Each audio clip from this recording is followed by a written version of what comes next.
Yes, నిన్న జరిగింది accident కాదు, హత్య అని నాకు బాగా తెలుసు. ఎవరి అభిప్రాయాలు వాడు తెలియజేయడానికి ఆ భగవంతుడు స్వేచ్ఛనిచ్చాడు. ధర్మం దారి తప్పినప్పుడు దాన్ని అరికట్టడానికి భగవంతుడు మనిషికి శక్తిని కూడా ఇచ్చాడు. ఆ పని చేయడానికి ఆ భగవంతుడే ఇంకో అవతారం ఎత్తి రావాలి.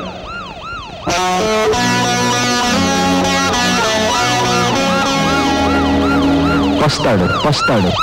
ఏమన్నావో ఏం విన్నానో, కన్నులతో మాట్లాడే భాషే వేరు. ఏదో మాయా చేసావయ్యా, మనసులతో పాటాడే రాగం వేరు.